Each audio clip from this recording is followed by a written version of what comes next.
Dear हायरी का episode 3 ह्यूनो के जीवन की झलक के साथ शुरू होता है, जहां वह दादियों के एक ग्रुप को उनके एक दोस्त की डेथ एनिवर्सरी की तैयारी में मदद कर रहा है। हमें पता चलता है कि जियोन और ह्यूनो एक दूसरे को लंबे समय से जानते हैं और उसकी बहन ह्यूनो की टीम में है। तीनों करीबी दोस्त लगते हैं।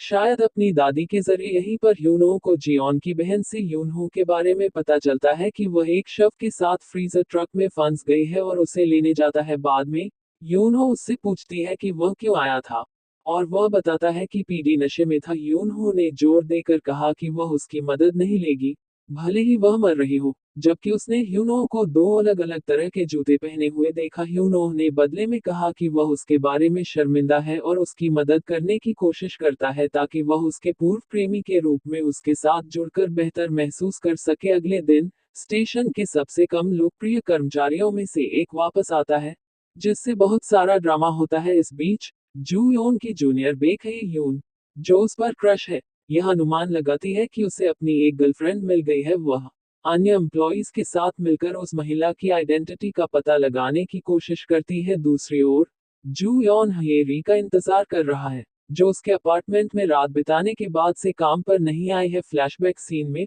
उसे हेरी के साथ अपनी बातचीत याद आती है। उसने उसे बताया कि कैसे जू योन के ग्रेजुएशन सेरेमनी में भाग लेने के बाद घर वापस आते समय उसके भाई की मौत हो गई। उन्हें बाद में अनाउंसर के रूप में उसके चयन के बारे में पता चला। यही वह समय था जब जू योन ने अपने भाई के सपने को पूरा करने के लिए अनाउंसर बनने का फैसला किया। हेरी उसकी कहानी सुनते सुनते सो जाती है।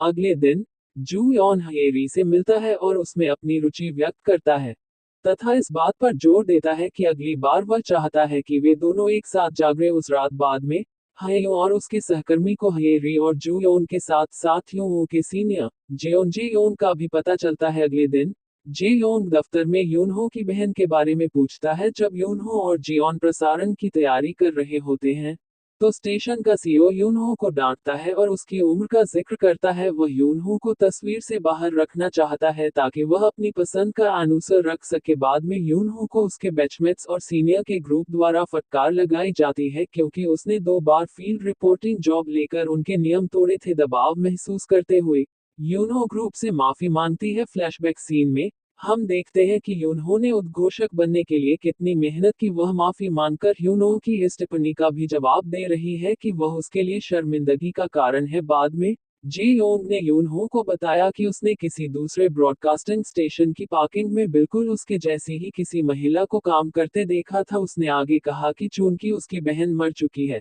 इसलिए यह वह नहीं हो सकती, लेकिन यूनहो को बुरा लगता है और वह जवाब देती है कि उसकी बहन मरी नहीं है। फ्लैशबैक में यूनहो को याद आता है कि कैसे हेरी ग्रेजुएशन हाइकिंग ट्रिप के दौरान गायब हो गई थी। हेरी की डायरी पढ़ते हुए हम देखते हैं कि दोनों बहनें कितनी करीब थी। यूनहो हेरी का रूप धारण करना शुरू कर देती है और पार्ट टाइम पार्किंग अटेंडेंट के रूप में काम करती है, जब तक कि वह वास्तव में हेरी नहीं बन जाती। अपने खुद के दिनों को भूल जाती है। ये तब होता है जब वह आखिरकार एक मनोचिकित्सक के पास जाती है। वर्तमान में यूनहो को जू योन के बारे में जानकारी मिलती है और वह उससे मिलने उसके कार्यस्थल पर जाती है। हालांकि जू योन उसे पहले ही ढूंढ लेता है।